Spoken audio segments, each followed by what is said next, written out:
Shalom, selamat pagi saudara-saudaraku yang terkasih di dalam Kristus. Kembali kita akan merenungkan firman Tuhan sebelum kita beraktivitas di akhir pekan ini. Namun sebelumnya mari kita satu di dalam doa. Bapa kami yang baik, Bapa yang bertakhta di dalam kerajaan surga. Kembali kami datang ke hadapan-Mu, mengucap syukur untuk segala berkat kasih karunia serta penyertaan-Mu yang sungguh sempurna di dalam hidup kami. Sehingga pagi ini kami masih boleh bangun dengan tubuh yang diberkati dan masih diberikan kesempatan untuk kembali membaca dan merenungi firman-Mu. Terima kasih ya Bapa, dan berkatilah kami agar kami boleh mengerti dan terlebih mampu melakukannya di dalam hidup kami. Hanya di dalam nama anak-Mu Tuhan Yesus Kristus kami mengucap syukur dan berdoa. Amin. Saudara-saudaraku yang terkasih di dalam Kristus Tuhan, pagi hari ini kita akan merenungkan firman Tuhan yang saya beri judul Jagalah Tanah Hatimu. Terambil dari Lukas 8 ayat 4 sampai 10. Perikopnya adalah perumpamaan tentang seorang penabur. Demikian firman Tuhan. Ketika orang banyak berbondong-bondong datang, yaitu orang-orang yang dari kota ke kota menggabungkan diri pada Yesus, berkatalah ia dalam suatu perumpamaan. Adalah seorang penabur keluar untuk menaburkan benihnya. Pada waktu ia menabur, sebagian benih itu jatuh di pinggir jalan, lalu diinjak orang dan burung-burung di udara memakannya sampai habis.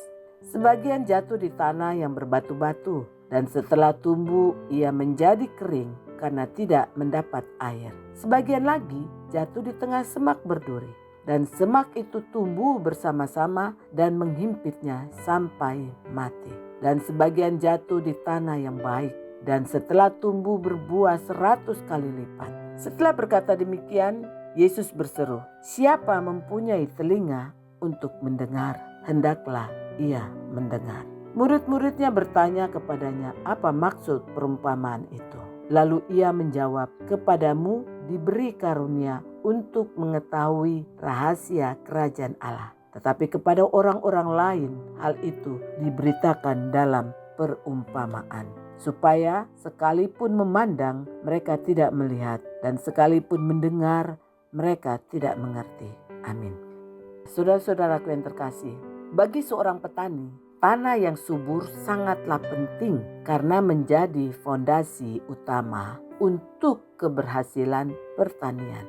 Karena tanah yang subur akan menyediakan nutrisi yang dibutuhkan tanaman untuk tumbuh sehat dan menghasilkan panen yang melimpah.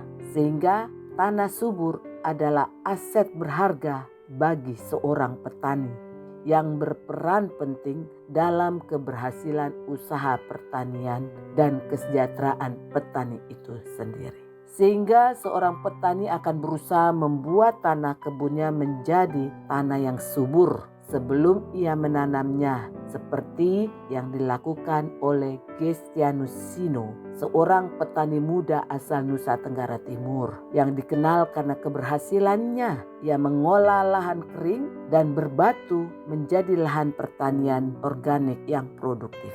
Ia mengubah lahan berbatu dan tandus di desa Penfui Timur, Kabupaten Kupang, menjadi kebun pertanian terpadu. Kita tahu bahwa secara topografi, daerah NTT terutama di Pulau Timur memiliki topografi lahan tandus dan didominasi batu karang. Artinya 90% lahan di NTT berupa batu karang. Sehingga tidak ada orang yang mau bertani di sana. Namun tidak dengan Gesti, seorang lulusan Fakultas Pertanian.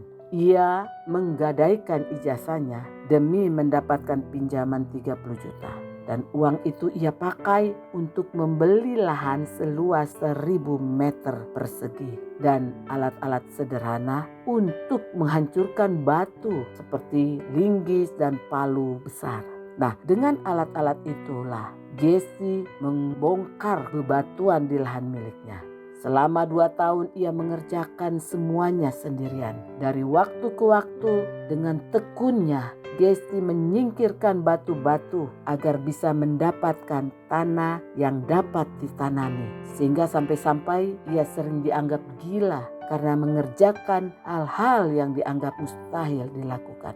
Tapi saudaraku, puji Tuhan, semua kerja kerasnya berhasil. Gesti menjadi inspirasi bagi banyak petani muda di NTT untuk mau terjun ke dunia pertanian dan mengembangkan potensi lahan kering.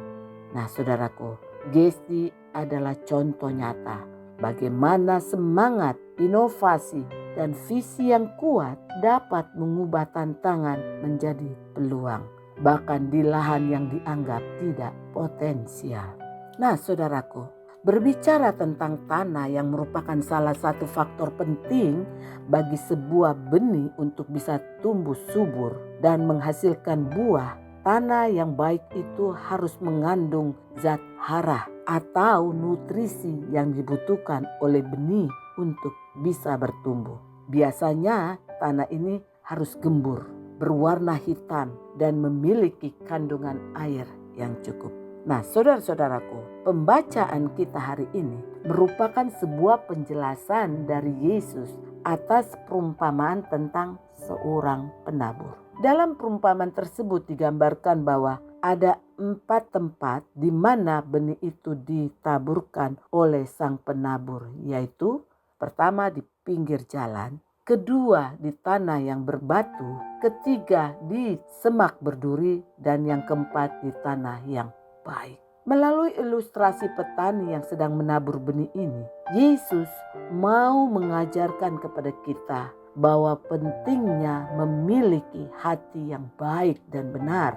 Ia mengibaratkan hati manusia itu seperti tanah, dan firman Tuhan adalah benih yang ditaburkan. Tanah yang buruk dalam ilustrasi tadi ada 3. Pertama adalah tanah di pinggiran jalan. Tanah yang sering dilalui orang dan sudah mengeras. Maka benih yang jatuh di pinggir jalan tidak akan bisa masuk ke dalam tanah dan terlihat di permukaan sehingga dengan mudahlah dimakan oleh burung. Demikian juga manusia yang sudah mengeraskan hati. Firman Tuhan tidak akan bisa masuk ke dalam hatinya. Sehingga setan dengan mudah mencuri berkat-berkat Tuhan yang seharusnya ia terima. Hal serupa pun terjadi dengan benih yang jatuh di tanah berbatu, saudaraku. Dituliskan bahwa benih ini tidak bisa berakar mendalam karena lapisan tanahnya cukup sedikit. Sehingga pada akhirnya ketika tekanan atau penganiayaan terjadi, maka benih itu langsung mati terhimpit. Dan yang ketiga adalah jatuh di tanah semak berduri. Benih itu berakar dan bertumbuh. Namun saudaraku, himpitan kekhawatiran dan tipu daya kekayaan akan membunuh benih firman tadi. Itulah semak berduri. Dan yang terakhir adalah benih yang ditaburkan di tanah yang baik. Benih-benih itu bertumbuh dan akan menghasilkan buah. Yang menariknya bahwa setiap tanah memiliki kapasitasnya sendiri. Ada yang menghasilkan 30 kali lipat, 60 kali lipat, bahkan ada yang 100 kali lipat. Nah pertanyaannya sekarang saudara-saudaraku, apakah kondisi hatimu saat ini? Kabar baiknya, apapun yang menjadi kondisi hatimu, datanglah pada Yesus. Sebab Dia adalah petani yang ulung, yang bisa mengolah tanah hati saudara. Yang keras akan diberi air dan dibajak. Yang berbatu dan penuh onak duri akan dibersihkan. Asalkan saudara dengan rela memberikan hati dan hidupmu untuk diproses. Maka percayalah, pada akhirnya hidupmu pun akan menghasilkan buah sesuai dengan kapasitasmu. Ingatlah juga bahwa kamu juga berperan untuk menjaga kondisi tanah hatimu agar tetap subur dan bersih. Seperti yang disampaikan dalam Amsal 4 ayat 23. Jagalah hatimu dengan segala kewaspadaan, karena dari situlah terpancar kehidupan. Karena hati yang terjaga dengan baik, saudaraku, akan memancarkan kehidupan yang positif seperti sukacita, kedamaian, kasih dan hikmat, serta dapat memberikan dampak yang baik bagi diri sendiri maupun bagi orang lain. Sebaliknya, hati yang tidak terjaga akan memancarkan hal-hal negatif seperti kemarahan, kebencian, iri hati, dan lain-lain sebagainya. Untuk itu saudara-saudaraku, jangan biarkan perkataan negatif, tekanan hidup, kekhawatiran dan tipu daya kekayaan merusak tanah hati yang sudah dibajak oleh Yesus. Mari tetaplah berdoa dan jagalah hatimu untuk tetap haus kepada kebenaran firman Tuhan. Serta yang terpenting adalah taatlah berjalan dalam kebenaran firman Tuhan. Sebab firman yang kamu terapkan dalam hidup kamulah yang pada akhirnya akan menghasilkan buah-buah kebenaran. Untuk itu, mari selamat menjalani hidup yang penuh dengan berkat dan buah-buah kebenaran yang berlipat ganda. Amin. Mari kita kembali satu dalam doa. Bapa di surga, kembali kami datang kepadamu. Kami mengucap syukur kalau firman-Mu hari ini mengingatkan kami bahwa Engkaulah pemilik hati kami ya Bapa. Karena itu tolonglah kami agar kami mampu menjaganya, menjaga tanah hati kami dari hal-hal yang dapat merusaknya, dari hal-hal yang membuatnya tidak mampu menerima firman-Mu. Mampukanlah kami Bapa untuk menjaganya agar tetap bersih dan subur. Terima kasih Bapa, inilah doa kami hanya di dalam nama anak-Mu Tuhan Yesus Kristus kami berdoa dan mengucap syukur. Amin. Demikian renungan kita hari ini. Kiranya Tuhan Yesus Kristus yang menyertai dan menolong kita serta memberkati kehidupan kita di sepanjang akhir pekan ini. Amin.